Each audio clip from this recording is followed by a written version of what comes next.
الرجيم بسم الله الرحمن الرحيم قل أعوذ برب الناس ملك الناس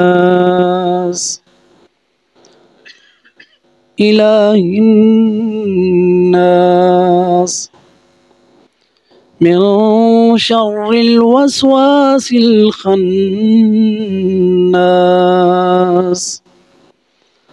الذي يوسوس في صدور الناس من الجنة والناس صدق اللہ العظیم۔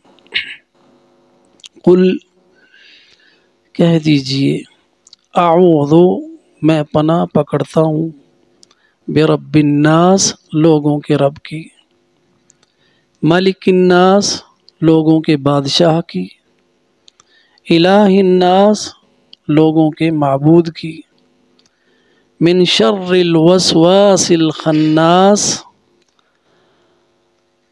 وسوسوں کے شر سے محفوظ رہنے کے لیے، الخناس جو پلٹ پلٹ کر آنے والا ہے، الذی وہ جو یوسوس وسوسے ڈالتا ہے، فی صدور الناس لوگوں کے سینوں میں، من الجنتی جنوں میں سے، والناس اور لوگوں میں سے۔ الحمدللہ والصلاة والسلام علی رسول اللہ وبعد۔ اس سورت کا شان نزول کہ نبی صلی اللہ علیہ وسلم پر ایک یہودی شخص لبید ابن عاصم اس نے جادو کیا اور جادو کروایا اپنی بیٹیوں کے ذریعے سے، اور جو عورتوں کا جادو ہوتا ہے نا وہ زیادہ مؤثر اور خطرناک ہوتا ہے، اس لیے جو سورہ فلق تھی نا اس میں وَمِن شَرِّ النَّفَّاثَاتِ فِي الْعُقَدِ، جادوگر، جادوگرنیاں، جادو کرنے والیاں، گانٹھوں کے اندر پھونکے مارنے والوں سے پناہ مانگی گئی۔ تو نبی صلی اللہ علیہ وسلم پر اس سحر اور جادو کا اثر ہوا، آپ اس سے متاثر ہوئے، اور اس کی تاثیر یہ تھی جادو کی کہ آپ صلی اللہ علیہ وسلم نے کوئی کام کر لیا ہوتا تو آپ کو خیال ہوتا کہ میں نے شاید ابھی نہیں کیا، یا ابھی نہیں کیا ہوتا تو یہ خیال گزرتا کہ میں نے کر لیا ہے۔ تو حضرت عائشہ فرماتی ہیں اللہ کے رسول آپ کے اوپر یہ خیال آ جاتا ہے کہ آپ نے یہ کام کیا ہے، آپ نے کیا نہیں ہے۔ تو اللہ کے رسول صلی اللہ علیہ وسلم نے اللہ سے دعا کی، اللہ سبحانہ و تعالیٰ نے، آپ آرام فرما رہے تھے کہ دو فرشتے بھیجے، جبرائیل اور میکائیل، اور وہ آپ کے سرانے آ کے کھڑے ہو گئے، اور دونوں نے آپس میں گفتگو شروع کر دی، اور ایک کہنے لگا کہ اس شخص کو کیا ہوا ہے، دوسرا کہنے لگا اس پہ جادو ہوا ہے۔ اس نے پوچھا کس نے کیا ہے، نام لیا، لبید ابن عاصم نے کیا ہے۔ وہ جادو کہاں پہ پڑا ہوا ہے، وہ فلاں کنویں میں ہے۔